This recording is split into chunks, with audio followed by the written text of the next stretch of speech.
Welcome to the Conscious Dominance Podcast, where Andrew and Eric, two dominant men in dom-sub relationships, discuss how we approach our dominant roles from a conscious and loving place, and what we learn about ourselves through the deep intimacy that these power exchange dynamics make possible. Sit back and enjoy the show.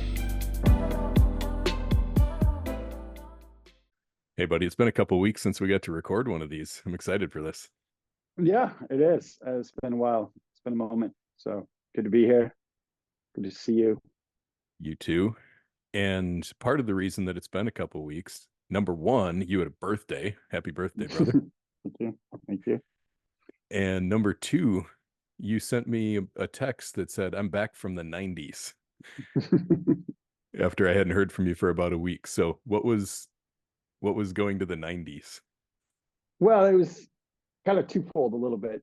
One, I went to high school in Hawaii in the 90s, and I'm in Hawaii. So part of that, and then the other part of it is that I went offline. I didn't get on my phone, didn't get on a computer, and just was present, being here, being in the land, being in the space. And it just so happened to be a week where there was lots of weather here, lots of rain, there were flash floods. It was a little bit insane. I did have to, it is interesting when there is a moment of uncertainty when it comes to weather and crisis like that. I did to get the phone for that. But as far as being in touch and sort of the habits of the phone, that was what I put away. So what was that like being unplugged for, was it a whole week or most of a week? Yeah, most of a week. I think that the location really added to it. It would have been, I think, different maybe if I wasn't here, but it allowed me to be here. Being in a place where nature is such a big part of it, and being with Rachel was lovely to just be fully present with her, and really allowed us to spend some really solid time together and really take her and enjoy being here, being together, being fully immersed in this land. And it was awesome to witness her reaction to it. She cried quite a number of times, just being so flush and feeling with the island, with the culture, with the hula, the music, with the people. There's a generous, kind, truly aloha spirit vibe that is here, that was fully met by her, and she'd never been here, so that was awesome. One thing I remember to witness her seeing it. One thing I remember from the one time I've been to Hawaii was that there is also a very big culture around spam. Yeah, spam musubi. Yeah, spam is for sure not spam in your email, but spam that you eat. It's like the meat in a can, which is made in my home state of Minnesota. And so when I went to Hawaii, and spam is a thing up here just because it's from here. But when I went to Hawaii and you go into Target and there was a whole section in Target of spam and spam related accessories and flavors. But the spam for breakfast, when you go to a breakfast place here, it's your choice of meat. Spam is one of the choices of meat, and people will choose sausage spam. And spam. Exactly, and people will choose the spam over the bacon. Like, it's just a thing here, and you can get spam at McDonald's here. It's a cultural thing here. That is really something. Yeah. And also, why do you go to Hawaii and go to McDonald's? Well, McDonald's to get a little spam. Different everywhere. To get spam, right? No, I appreciate the McDonald's here. It's a little different. You got Saiman, spam musubi. You've got they have Portuguese influence as well, some Portuguese sausage. Interesting. It's pretty cool. All the cultures coming together. It's a cool vibe. Yeah. Yeah. So what was the mental load like? Because, for me, I have a flip phone that I carry with me most of the time when I'm not working or doing anything that requires work related internet access. And I know that alone is just like a mental load reduction when we go somewhere and either don't bring a phone with us at all, or I just bring, we call flippy phone, and for emergencies and necessities. But what was that like for a whole week of just going cold turkey on all of that energy of the internet flowing into your eyeballs all the time? Yeah, and you know, I think I'm also someone who's pretty disciplined about using it and its kind of impact, but I definitely feel like uh, there's a habit catching that I think it's one of the most insidious habits of our time right now, where you're uncomfortable or you're bored or you're waiting or you're just have a moment. It's easy to use it to bring it out and say, "Oh, I've got some work to do," or check an email or check something or do something on it. And just checking that, I think, was the most powerful part of the week, where it's like, oh, this would be a time that I would use it. And sometimes and it really called it out being here because it's like, just look, be where you are. It's beautiful. Breathe the air, notice it, feel where you are in the present moment. And I think it definitely had a power of that. There's this porch that we sit on, and we just love sitting on the porch, and it's got an ocean view, and it looks out at the harbor. So we, seeing the tugboats and just watching life around us has been this incredible opportunity. That whereas you might just be like, oh, be on your phone, and how much even in a relationship when you have a little moment of downtime, you're on your phone. So I found myself reading more. I found myself just looking and being present more. And there was no downside to it other than, there were times when I noticed, oh, that it would have been nice to have been able to do this with a restaurant reservation or Yeah, one of the something like. things that I've noticed when I go without it is the the little conveniences that I used to have a separate solution for. I don't have that other solution anymore. Like GPS for directions to go somewhere. Mm-hmm, I used to have a Garmin that was mm-hmm, attached to the windshield of my car. I didn't need my phone for GPS. mm-hmm. But then once you let your phone take over that and you don't have the other solution for getting directions somewhere, you just keep getting pulled back into that device for so many things because it's become the solution for everything. I think it's really important for us to take time away from it to realize that, because it does. I mean, there is going to be a time in our lifetime where the grid's going to go out. Yeah, And 100%. if you've never had that happen and you don't have a sense of where you are and how to navigate life, you're going to go fight or flight. You're going to freeze. You're going to fight. You're going to do something that's not going to serve you.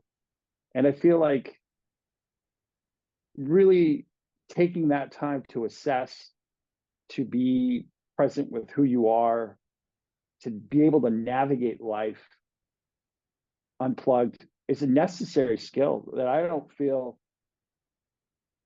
you could really truly access unless you do it.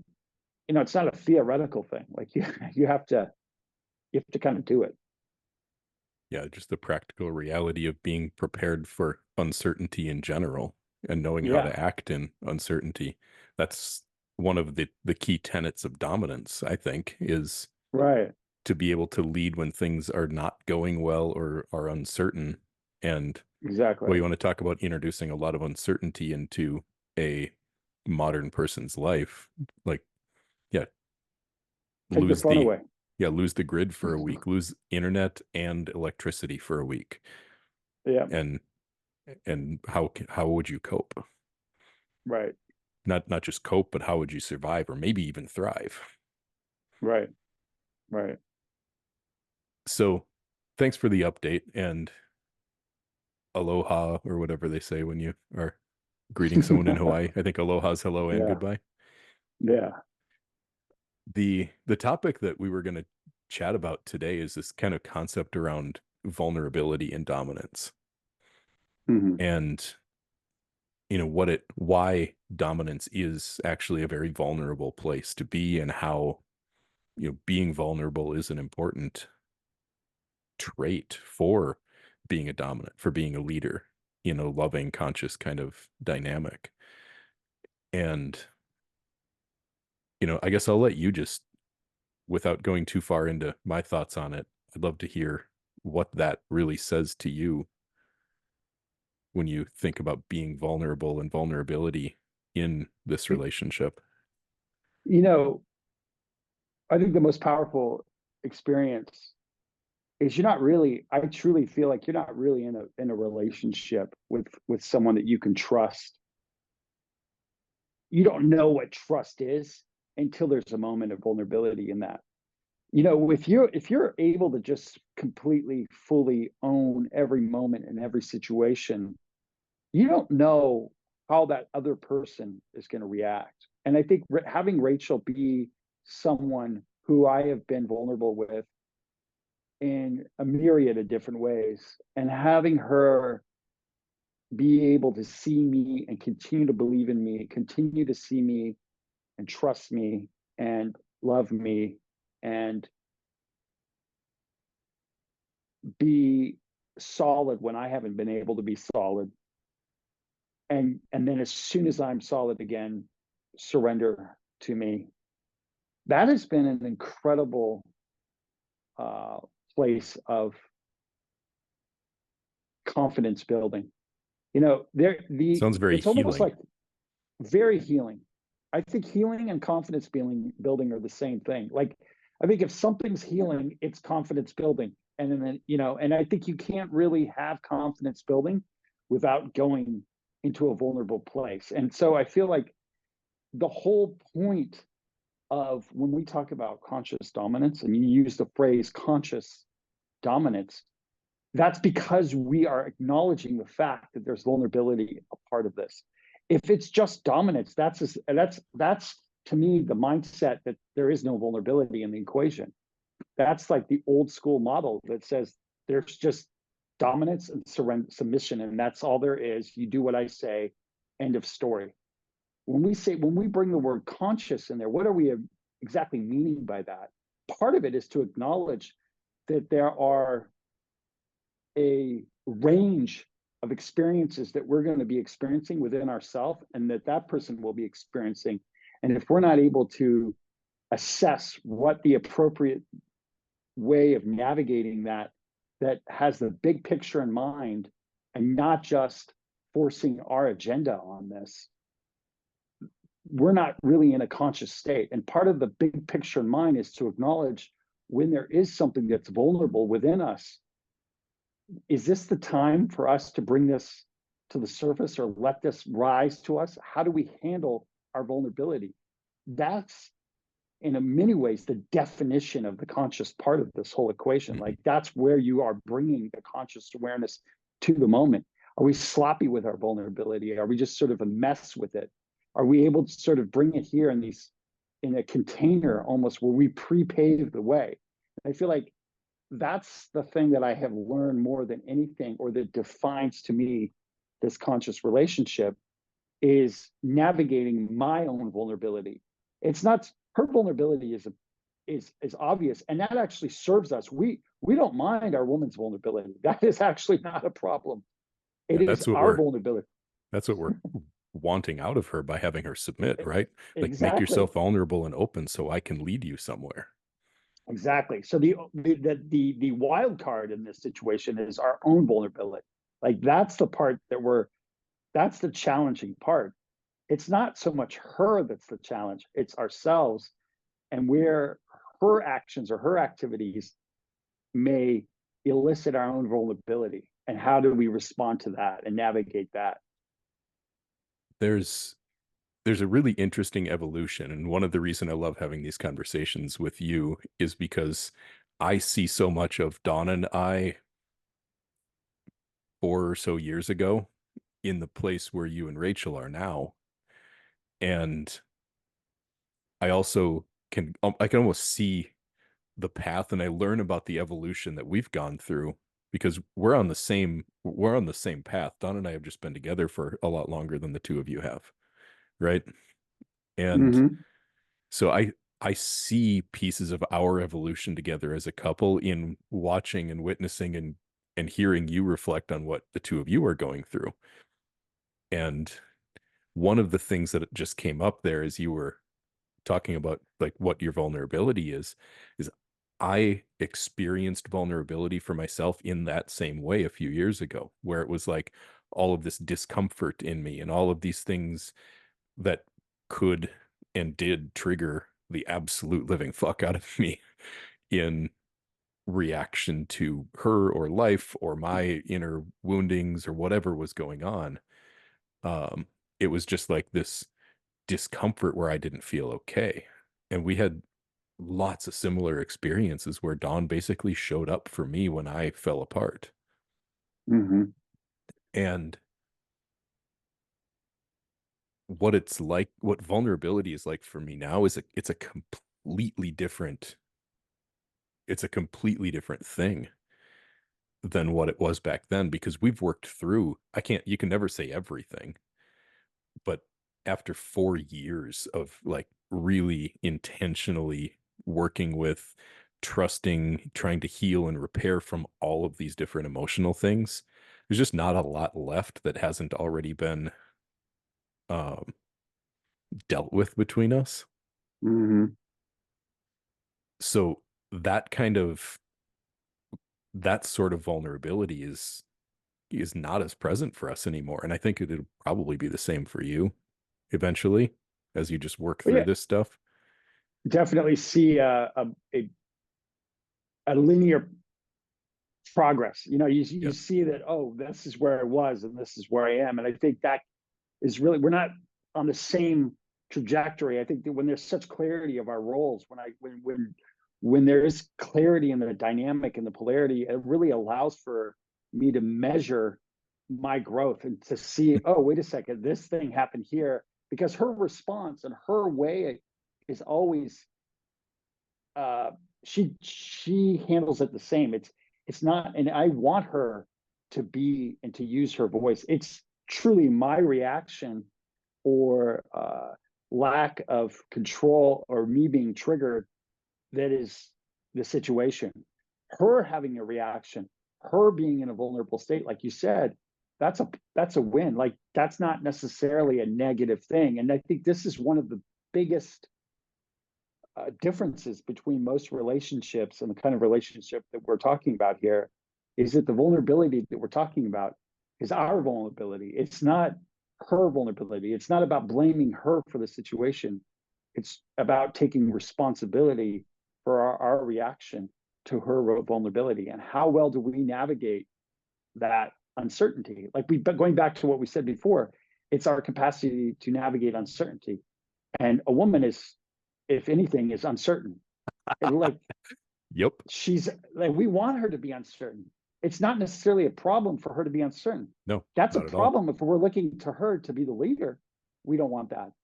But if we get a full range of her expression, it's going to be contradictory. And from that, we're able to take and move forward.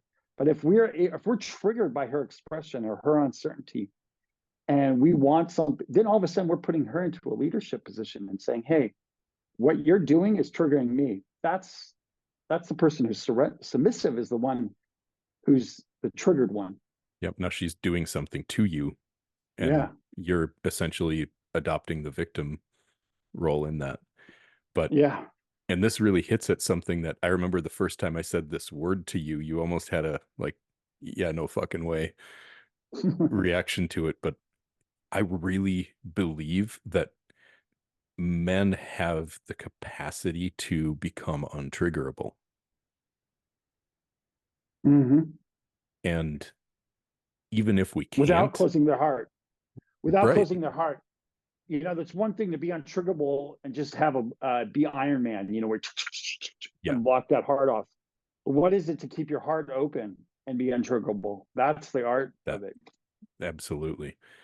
And that is something that I have sought after since I saw this and recognized for myself that, oh yeah, I'm the author of my own fate when it comes to this. I'm the one being triggered, therefore, and my triggers that I feel in response to how she's acting aren't about her, they're about me.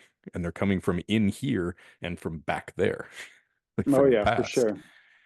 For sure. So when I recognize that and I realize, oh, I can heal these things, I can heal that wound, I can heal that pain that's getting triggered and actually like have be whole inside of myself.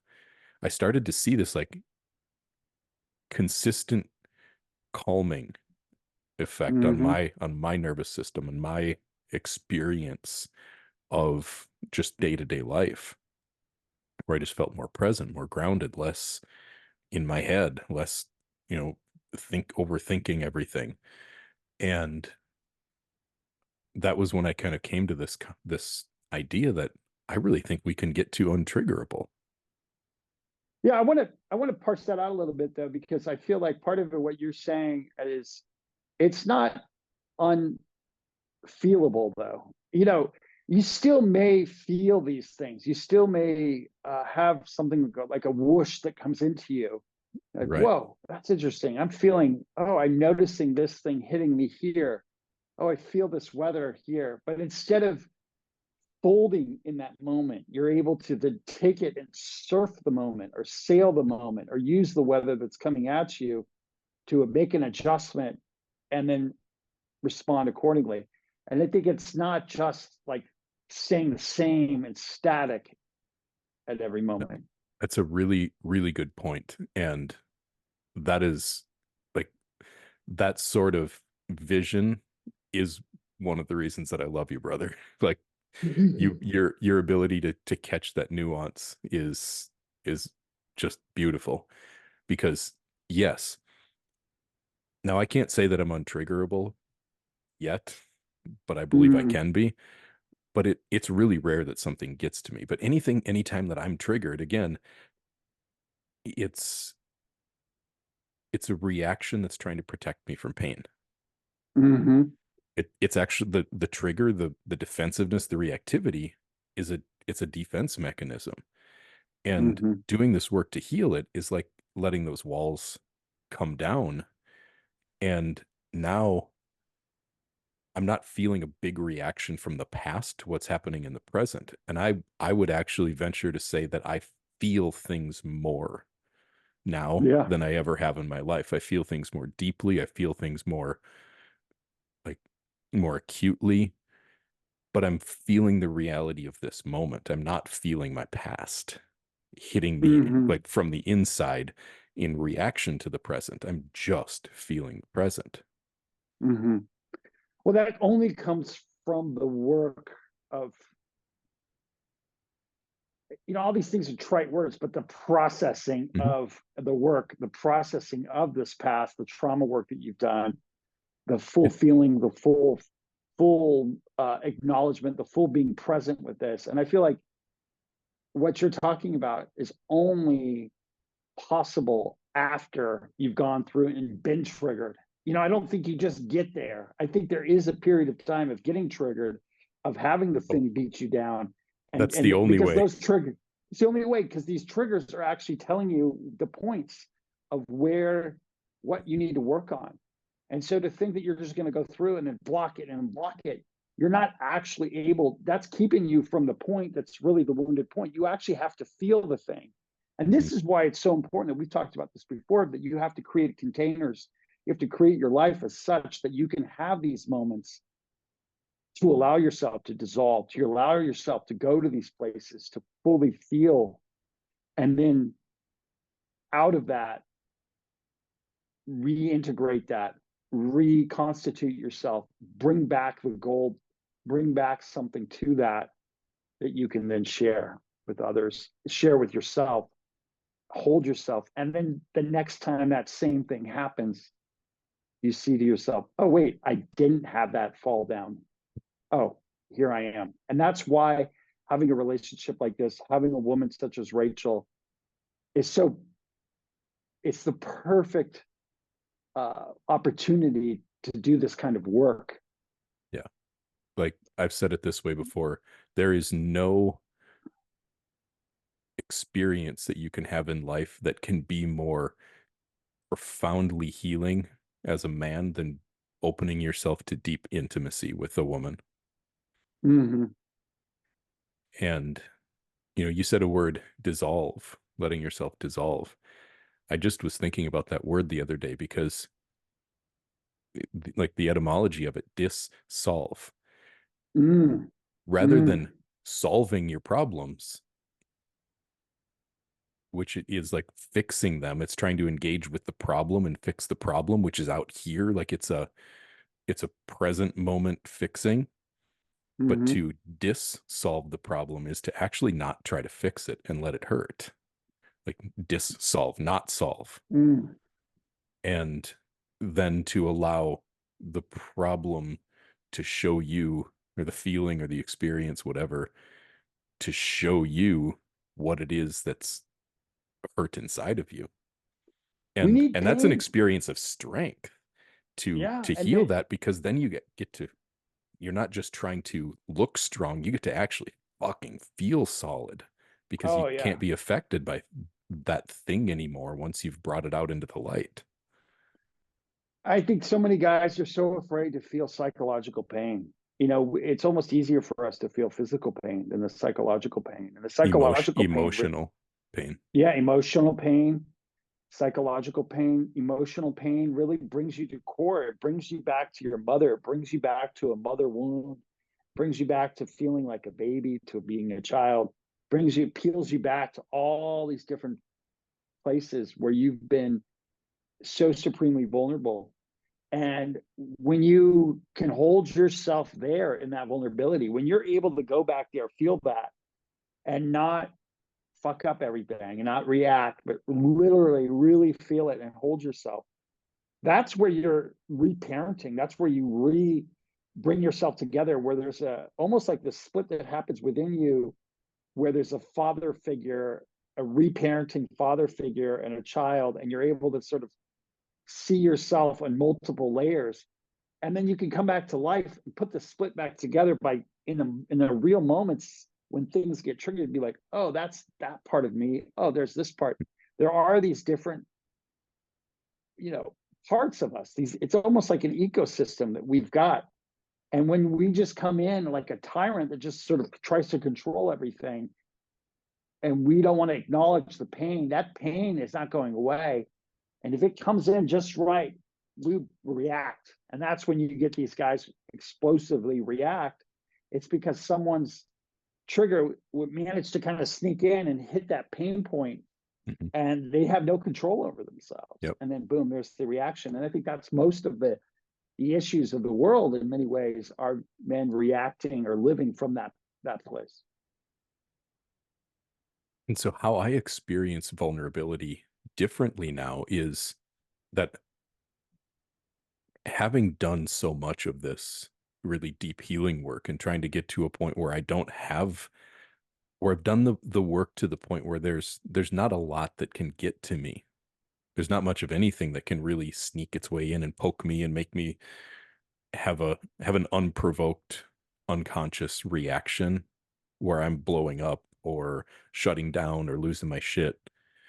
Um, in that process, what I've found in the groundedness that comes on the other side of it is this experience of feeling very connected to what's true and what's right in my life, in Dawn's life, and in the world around me, to be able to see the truth, not just what I want or what I think would be right, but what's really true, what's in service to truth. Mm-hmm. And it's an entirely new experience of vulnerability to be the one standing there speaking the truth about myself, about my wife to my wife, about Mm-hmm. the world to the world, Mm-hmm. to be, this is like, it's kind of like leading from the front. Mm-hmm. You put yourself in a completely different vulnerable position where it's like, you can follow me or not. I know that this is right. I trust Mm-hmm. myself. I'm solid Mm-hmm. in seeing what the right path is for whatever it is that I'm engaged in. But Hmm. putting myself, like stepping forward in trust for myself and in trust for my connection to the truth and my ability to handle the shots that come from it. Hmm. It's just an entirely new experience of vulnerability, because having a follower isn't what makes you a leader. Hmm. Leading and giving other people an opportunity to come with you or not is what makes you a leader. Hmm. It's And true. I mean, yeah. go ahead. No, I was just agreeing with you. And I feel like the whole, to really get at the vulnerability part of what you're saying is just the whole idea. As soon as you step into a leadership position in a relationship, everything then becomes your responsibility. There's a vulnerability in that. When the day doesn't go according to plan, when something's amiss, when there's any number of things that could go amiss, Mhm.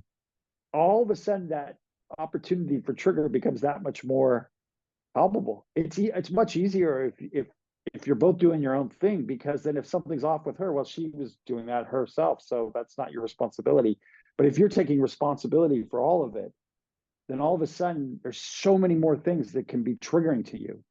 The amount of triggerable material just goes up exponentially, because all of it becomes an opportunity for you to feel Yeah. amiss. Yeah. And back to your point from a little bit ago, every one of those is a gift, because it's showing you where there's still weakness inside of you that you can heal and get Yeah, better. for sure.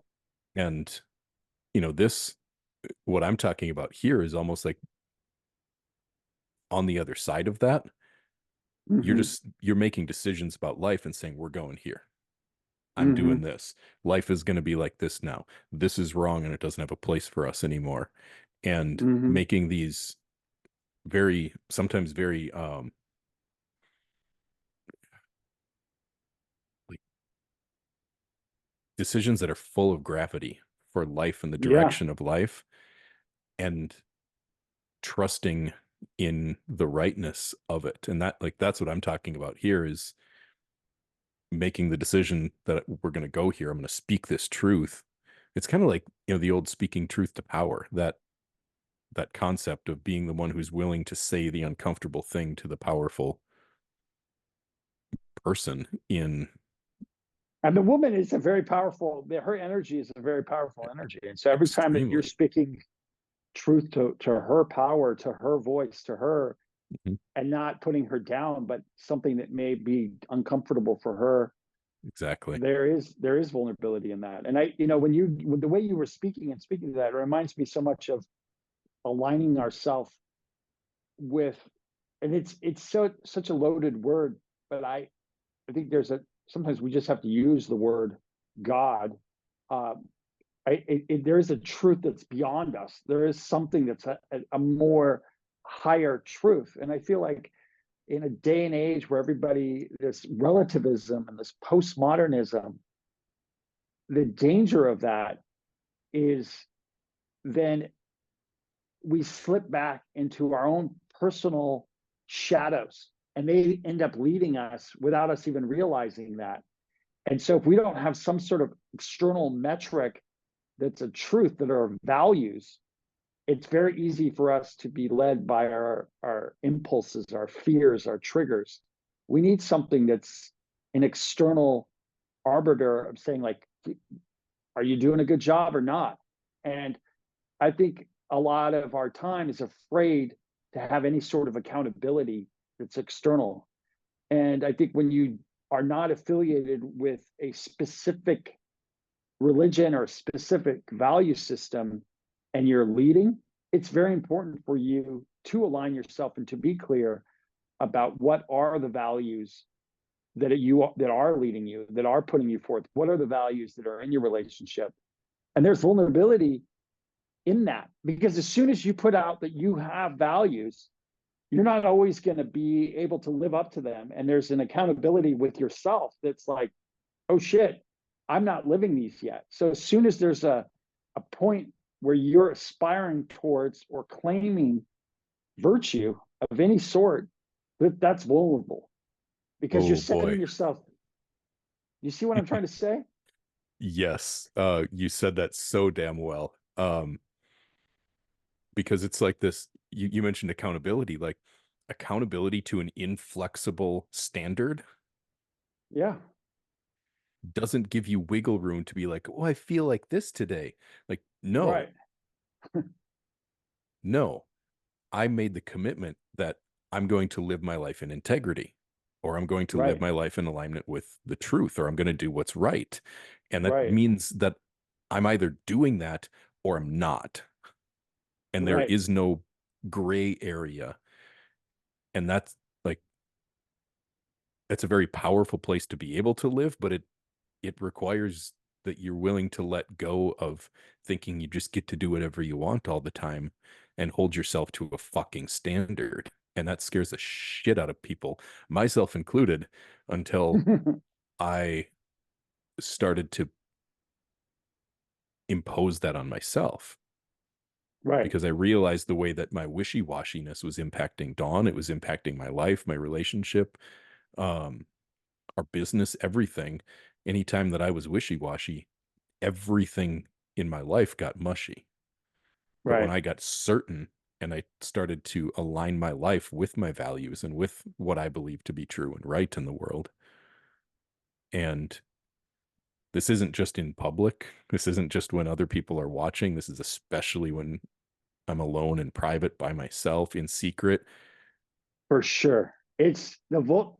This is what you do. There's a quote from someone, I don't know who it is, but religion is what you do when no one's looking. What is it? Who are you when no one's looking? What are you? What's in your thoughts? What's in your heart? What's motivating you? What's in your space? What's the bigger picture? What are you moving towards? Refining that, holding that as your accountability and your metric. You're not looking for your woman to look at you and feel like thumbs up. You're not looking for the world to be thumbs up. You're looking to yourself in the mirror to be like, I respect,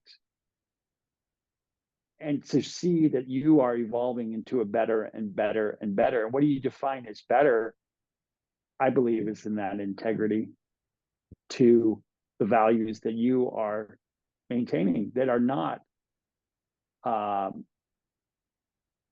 something that we can negotiate. Yeah, it is. It's intentionally putting yourself in non-negotiable situations Mm-hmm. and then holding yourself to that. Mm-hmm.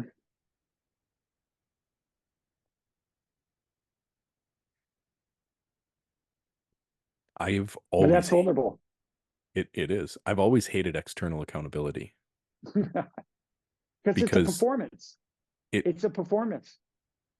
it's way too easy to be like, oh, I hired a personal trainer at the gym, so I have to go to the gym to work out because I need external accountability to force me to do what I need to do. Okay, until I don't have that personal trainer anymore. If I haven't like Mm-hmm. done the work in here to get myself accountable to myself, then I'm just faking it because like patient number zero here in ability to perform mental gymnastics to talk myself out of having to follow through on something that I said I wanted. Like Yeah. I did that for my whole damn life. Mm-hmm. You know, the one person though that, other than ourselves, that inherently in this structure that we are accountable to, that does motivate me is our partner, my partner, Rachel. You know, Mhm. her witnessing me not living up in my integrity hurts. And I want to feel that pain. I want to feel that. And it's not necessarily in, at this point, it's not in any major ways. It's in little ways. Like I said, I was going to do this at 7 and now it's 7:45 and I'm getting started with it. You know, she's, what's my relationship with time?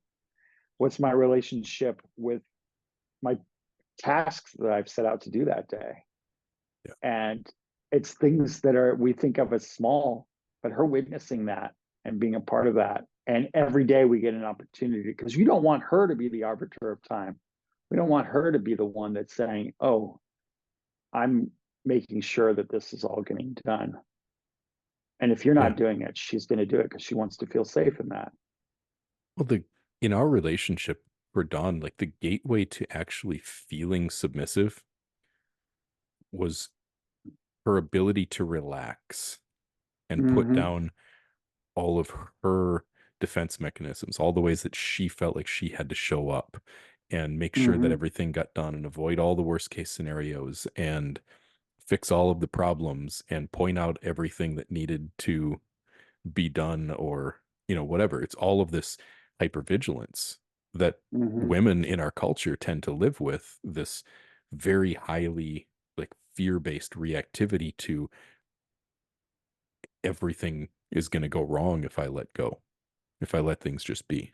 I think you're completely right. And I think a lot of women's capacity to do so much in this day and age is not necessarily something that they choose to have. They're needing to do it because they need to feel and want to feel safe, and they want to be able to feel independent and to be free. And I think it's one of the things of our time is that as soon as they become more and more competent, we've talked about this, then all of a sudden the men are like, hey, you got that covered. I don't need to be there. But then all of a sudden we have these women that are bracing, that have all these uh, hormone issues with stress and with issues around health that really are an overactive immune system, an overactivated bracing of their environment at all times. There isn't this capacity to just receive. One of the things that I've witnessed, Rachel being here in Hawaii and feeling really taken care of in the space and feeling really safe, there's this open heart everywhere she goes. It's incredible to witness a woman in her feminine. And everywhere we go, the looks she gets, the responses she gets, the men, the women, they just gravitate towards this. And it's almost like There's can't control magnetism to themselves. it. Oh, for sure. Hmm. For sure. It I've is. noticed that And the men, with I've go noticed ahead. that with Dawn and even myself too. Like we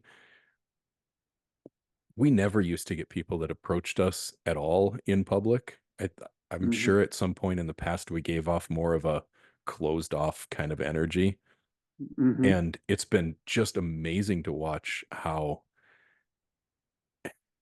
I bet the last 6 times we've been out in public, we've had someone come up to us and say something like, "You two are like just, you know, such a good looking couple." Or one woman came up to us and said, "How long have you two been together? You look like newlyweds. I bet you're newlyweds, right?" Mm. Like, no, 15 years. Right. And but What's your secret? people approach us to compliment us on I don't know what, like we're something. But it to me it just shows the energy that's present in the person when you're getting other people, like other people are drawn to people who are open and who are living, well, I'll call it erotic lives, like living in their eros, their aliveness. Oh, for sure. I want to also say, and I agree with that, and I want to come back and speak about this vulnerability. I was thinking about when you were speaking about how safe Dawn feels to be in her feminine and to be in her full expression, how safe Rachel feels to be in that. And a lot of that comes from our capacity to deal with our own inner feminine.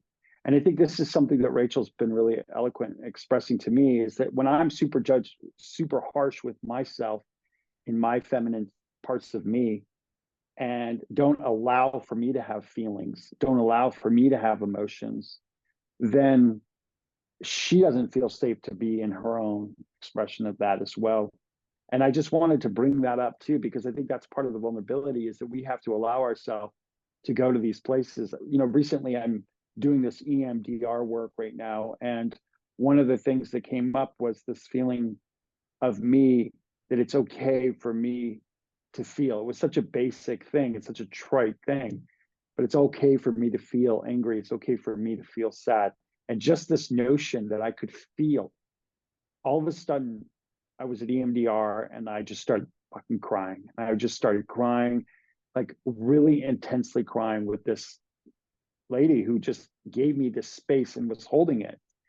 And I didn't realize how much I didn't allow myself to feel these things. And this is again, try like I've had issues with anger and with trigger, and realizing that a lot of times these anger issues is just me not allowing myself to feel sad, to feel hurt, to feel vulnerable. And so when we have the anger on the outside, or we have these expressions, that's just like uh the lead indicator, right? That's just the indicator, or lag indicator. That's a false indicator of what's actually happening. There's Yeah. actually something behind that. The That reactivity is the defense mechanism to protect right, yourself from the exactly, underlying feeling. right. And then if that can be expressed in its own container, whether it's in the EMDR, doing the work, or going to all these places, our capacity to do that results in people coming up to us in public and being like, "Oh my God, you guys are in love. What's this energy that's between you?" That those two are related. It's not just you showing up in this sort of alpha equality, which is there, but it's also you showing up in this quality that is tending the parts of yourselves that are more vulnerable, and bringing that, and in enveloping that allows her to feel safe to envelop her own safe place. Yeah, and that makes that puts us more in our true masculine dominant energy, that Mm-hmm. sensitivity. Mm-hmm. Because I mean, sensitivity is what gives masculinity and dominance its oomph. Like it's what gives it Yeah. gravity. Because we are like we're balanced. We're meant to be balanced inside of ourselves. And um if we want to be extremely solid, if we want to be extremely dominant, we want to be extremely in control, if those are desires that we have and we want to have that in relationship, it has got to be balanced with an equal amount of receptivity in our hearts. We have to have an open heart to the same extent that we want to be taking charge and taking control in life. 100%. Otherwise, we're going to kill, or we're going to harm the thing that we're Yeah. controlling. I mean, Mhm. that's what we're designed to do. That's the check that allows us to make sure that we don't completely demolish. Because as we amp up that dominance, we are amping up our kill instinct.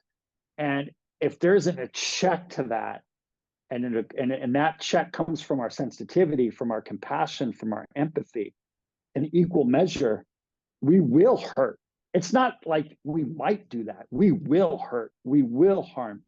And so we need to be able to be very attuned so that energy can be used in a more craftsman-like sort of way, in a skilled way. There's a time and a place for that. It's not just we're gonna. Otherwise, you're killing and hurting the very thing, your woman, that you want to feel full of life and vibrancy and vitality, that she can be there and be wet and be supple and be submissive to you. That comes from her life energy. It doesn't come from her death energy. So we need her to have more and more life.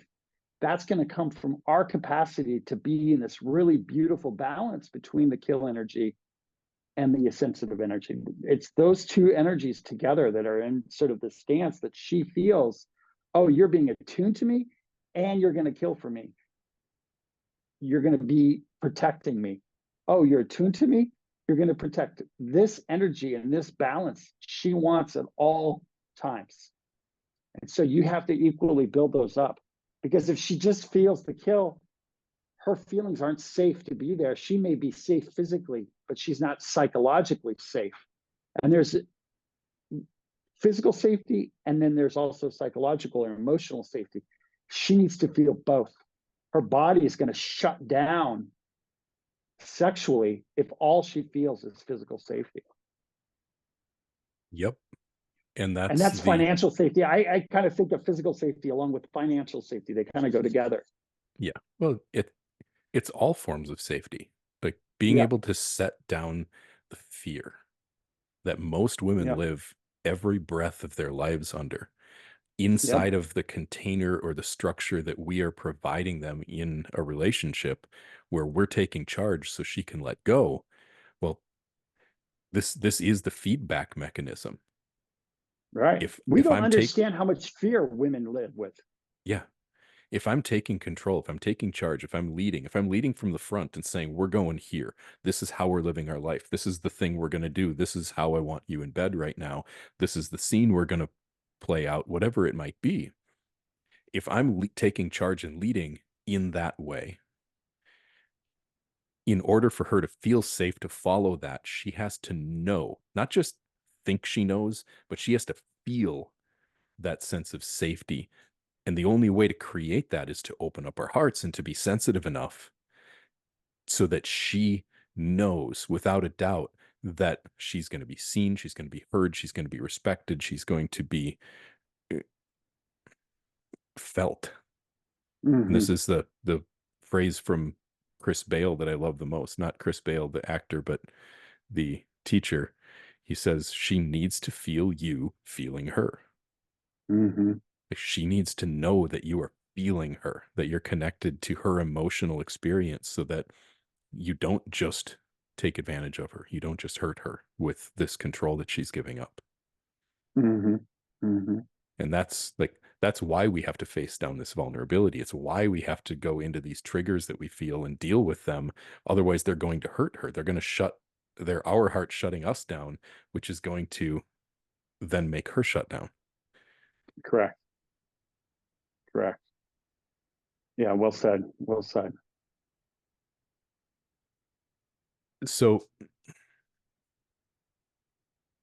you mentioned EMDR. I did EMDR years ago, and it was the most profoundly life-changing experience for me. And it's something I've come back to over the years.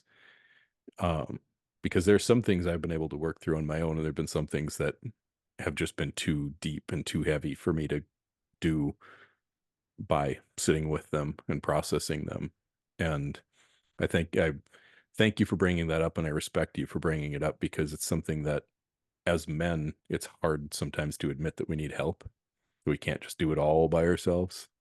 So we want to be able to. Like, I want to be able to just do it all by myself, but you and I both are we're evidence of the fact that it's okay to go get help and it actually makes you fucking stronger.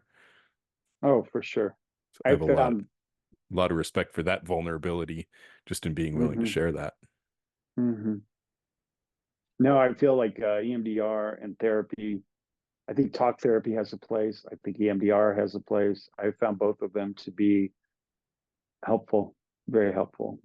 And there are other modalities too that I have crossed that. Yeah, you need some place to go, another container. So because you simultaneously can't hold and be held completely. You know, there's a giving and there's a receiving. And I think to do real healing work, you have to collapse, you have to break down. And that needs to go into a place that's a container. Otherwise, you're going to do it and you're going to go to your woman to do it. You're going to go and process with people that aren't skilled in holding that. And then it's messy. Or you're going to repress it and continue to live out of your pain and think that's your life. So to wrap this up, I want to come back around to something you said a little bit ago. And you were talking about just following through on the things you said you were going to do, your relationship to time, the integrity to, I call this having integrity to the moments, Mm-hmm. like being present with what it is that you're doing when you're doing it and doing what you say when you say you're going to do it. Or sometimes, Mm-hmm. I mean, let's be real, one of the hardest things for someone who has sought validation a lot in the past, like, did I do a good job? Did I do a good job? That have kind of approached Mm-hmm. doing anything with that energy is just taking care of shit without even talking about it. Oh yeah, for sure. But this is a safety building thing too.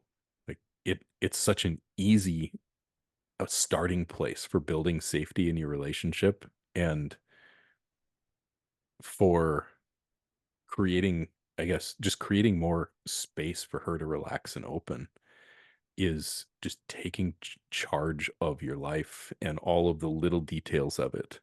and not just letting things fly because you don't think that they're your responsibility, but looking at everything in your life as your responsibility. Yes. And I would add to that, if you're not the one taking care of it, you need to be aware of what she's taking care of. And if she's the one that's better to be taking care of it, you need to be aware of the extent to what she's doing. I think a lot of men aren't aware of everything that their woman is doing. Find out what she's doing. Find out also how what she's doing is affecting her. Find out what time of the month it is. Find out where she is in her monthly cycle.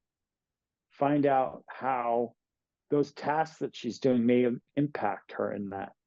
Find out about your context of the life that you live in.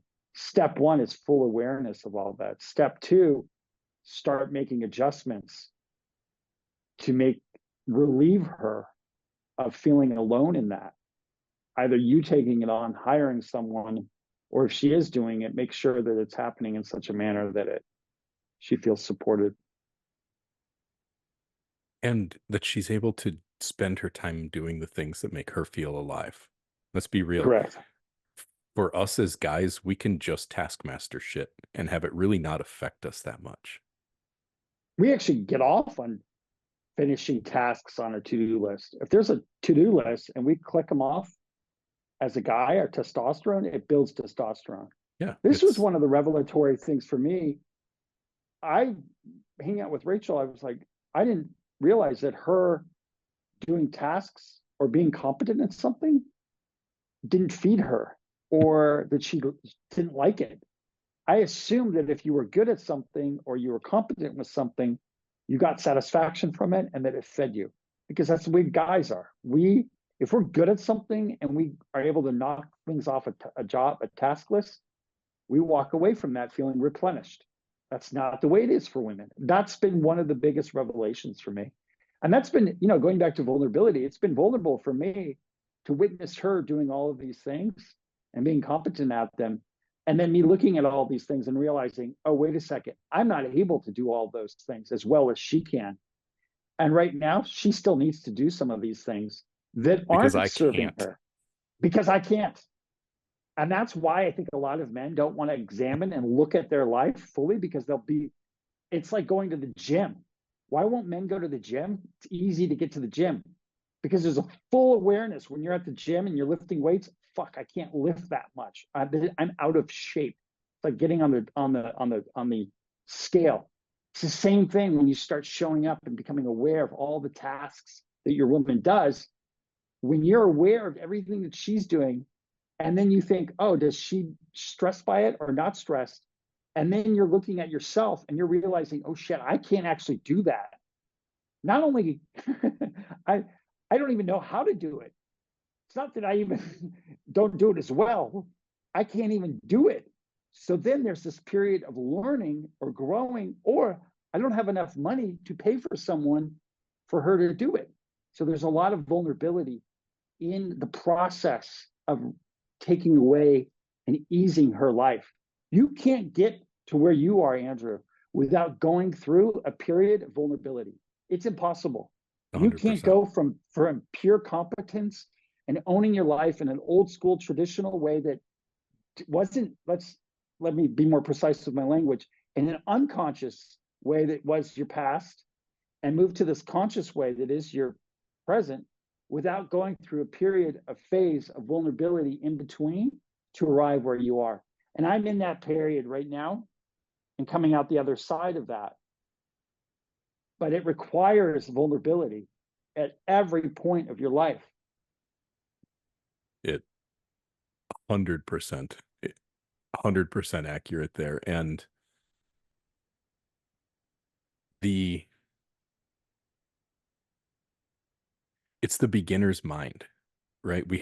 That's the thing that keeps us from doing that, is like the fear of being wrong, the fear of not being good enough, the fear of just fear and fear and fear that That we're keeps going us to be from. witnessed as not knowing how to do something. Right. Well, your analogy of the gym, right? If I'm going to go to the gym and have to pick up and like press the bar without any plates on it because that's all I can lift, not only am I just going to be lifting that weight, everybody's going to see me. Hmm. And being willing to be witnessed in your incompetence as you learn to be better at anything. And this Is it comes, very vulnerable? it is. And this comes like, this plays out in the bedroom. Like if you're learning new skills in Hmm. how you're fucking your woman, this Hmm. plays out in life. Like if you're taking over responsibility for something around your home that she's done Hmm. because you just wouldn't or couldn't, and you've decided Hmm. this is something I need to take over, like anything that we're starting over and we're being witnessed in our incompetence, we've got to get really, really damn good at being seen as not already finished. Yeah, we have to have enough of a baseline of of confidence in ourselves Yes. to stack vulnerable things on top of that so that we don't get our identity from these things that we're doing. We have our own identity independent of how skilled we are in these new activities that we're having to take on, because there is inevitably aspects of life that we're not going to be as skilled as she is, or that are needed to be done that maybe she's not skilled, but somebody needs to do it and we're not, and we're having to be witnessed by her in that. And it's one thing for us to acknowledge that we don't know how to do it, show up with a clarity and a humility. But if we come and enter into that and have a false bravado, or are triggered by that, or are falling apart, that's when she loses respect. That's when she loses trust. Yeah. And it comes down to having a growth mindset. Correct. Seeing 100%. Great way to say it. seeing that we Growth. need to be constantly growing and evolving and improving instead of trying to always make ourselves look like we've already got it figured out. Exactly. Identify as a student, identify as someone who learns, Mhm. identify as a capacity to be perpetually grown, like you Yeah. said. Yeah. Well, it's about time for you to go get on the beach out there on the island. Ah, I hope you get to at least. yeah. Well, we'll see what happens the rest of the day. I got some work to do, but I appreciate your time today. It was good to chat. As Thank always, my you friend. for this. Yeah. Thank you. Good to see you, Andrew. You too. Appreciate you.